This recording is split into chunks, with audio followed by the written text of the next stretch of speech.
What's up? What's up? It's JuJuan Buford, broadcasting Detroit, Michigan. Definitely excited to be with you again. For the Growth Givers family, as you know, it has been a moment since I have been really active on social media. The bottom line is, have my head in the sand, getting the work done, have my hands in the dirt.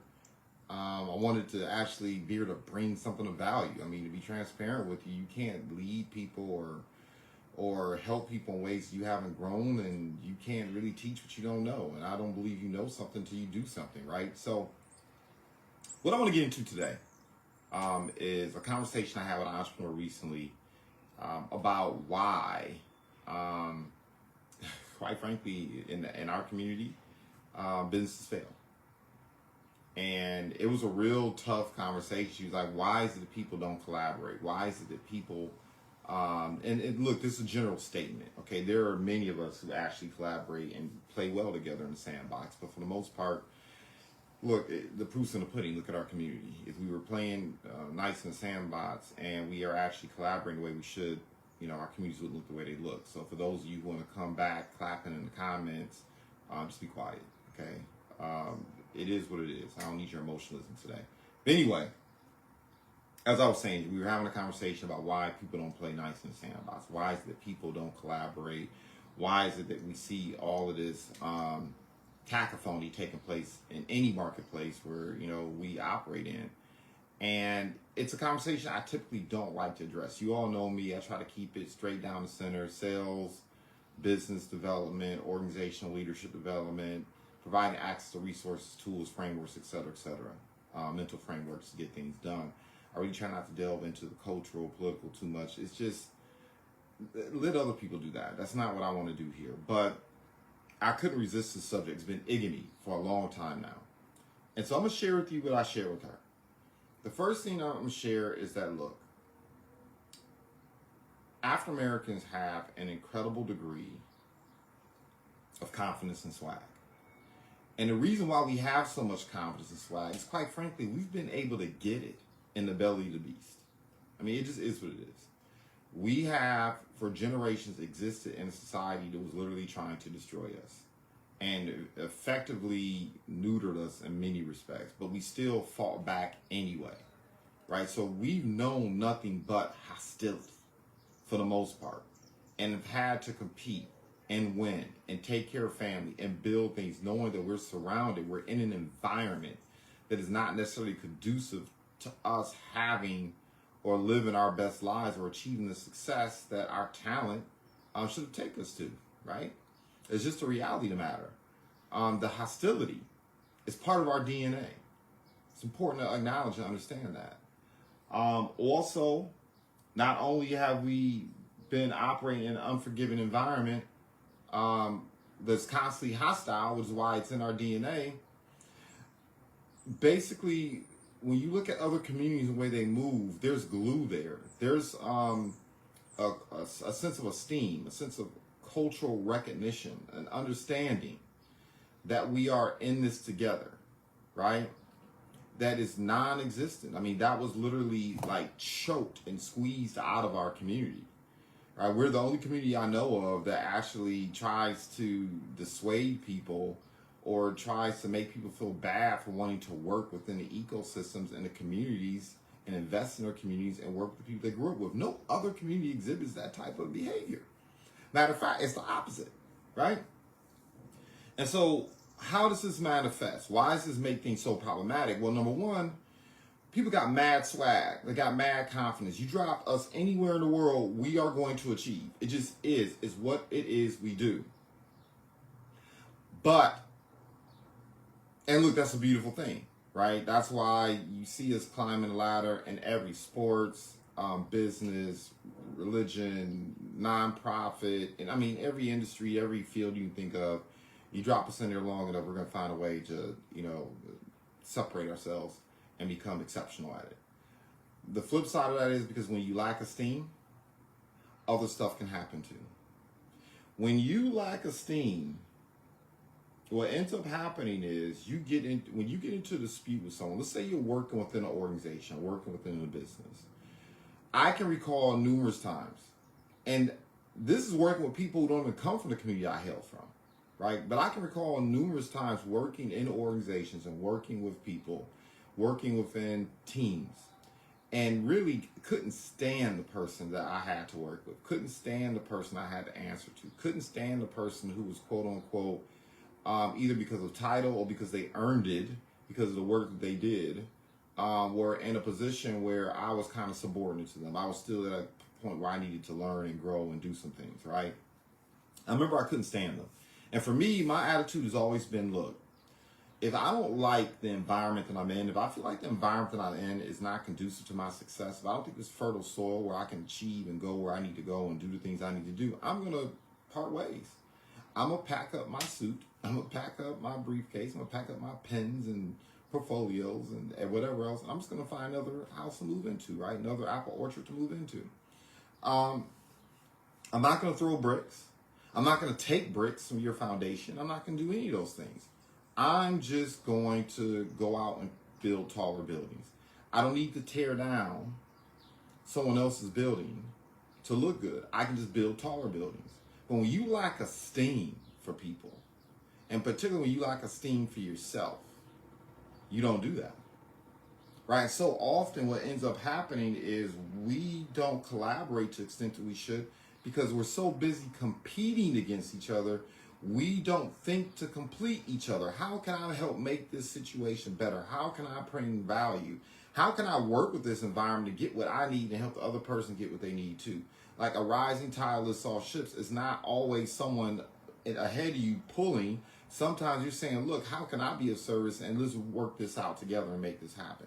But that doesn't happen. It doesn't happen. It's because we have all this swag, we have all this confidence, feel like we can do and achieve anything, which we can. But no esteem. So oftentimes you see individuals within our community, rather than working with someone, we'd rather throw bricks at them and then be entertained by it, even participate in it. It's like, this is fun, right? It's almost like that's also, I hate to say it, it's in our what do they call it? Epidemiology? Anyway, it's in our DNA, right? That is there. I'm telling you, it's there. Rather than just pack up our stuff and leave, no, we got to do some damage on the way out, right? We got to cause some problems on the way out in our own community. In our own community, in our own spaces. It's like I've seen it happen time and time again, and I've been on all sides of it. I've watched and observed it from outside. I've had to contend with it and deal with it as well. I've been in situations where I don't think I've ever actively participated in tearing down something that other people have built. I'm more like the person that will just say, "Hey, I'm gonna go out here, and we gonna compete that way then," right? That's pretty much it. But bottom line is, I've been on all sides of it. I have been involved in individuals while I was watching it take place. Maybe been a little bit complicit just because I didn't say or do anything. I just watched it go down. You know what I mean?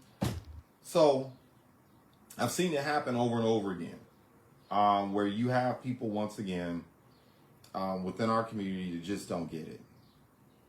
They don't want to be accountable to it. They don't want to develop skills to pay the bills. They don't want to pay the price.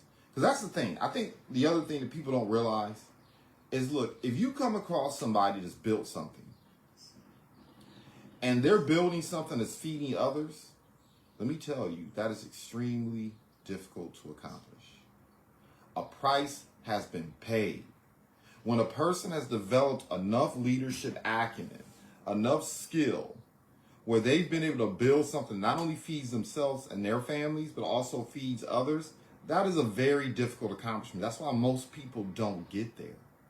That's why most solopreneurs stay solopreneurs. That's why we don't have a situation where people scale, right? Because the ultimate goal really is to scale from a team of me to a team of we. Okay, so you got your business going, you're a solopreneur, great. You're not in a situation where you have to be concerned about whether or not you're going to be able to feed your family. That's fantastic, right? Because it's tough to make smart kitchen table decisions, personally, in terms of your family, when you're concerned about the fact that somebody may actually, here on a whim, eliminate that, your ability to take care of your family. That's huge. It's a big deal.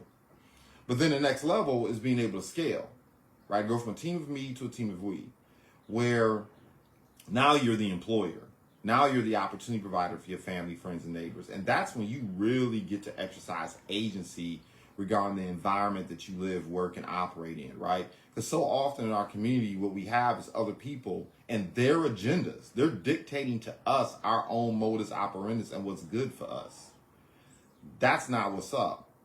But in order to offset that, you have to be able to build ecosystem. You have to actually become the opportunity providers and work together at scale. Then you have some say-so. Then you can actually begin to dictate the terms, right? Anyway, I digress, but I just had to go there. But that's why this is so problematic. That's why it's so nauseating, right?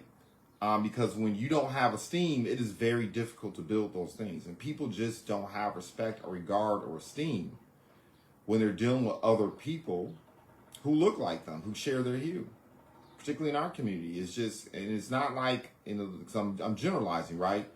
So it's not across the board.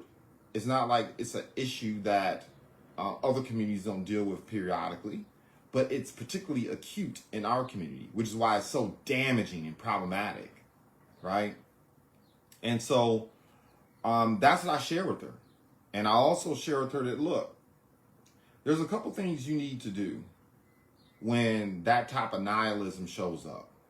There's a couple things that you need to do when people show up within your apple orchard, within your business, within your home, and they decide they want to kick up their feet and disrespect you, right? A couple things you want to do right off the gate is you want to choke them out. You want to take the air away from them. How do you take the air away from people who are cutting up, being trifling, and you don't pay them any attention? You don't shine a spotlight on their behavior. You don't give sunlight. They say attention is like the sun.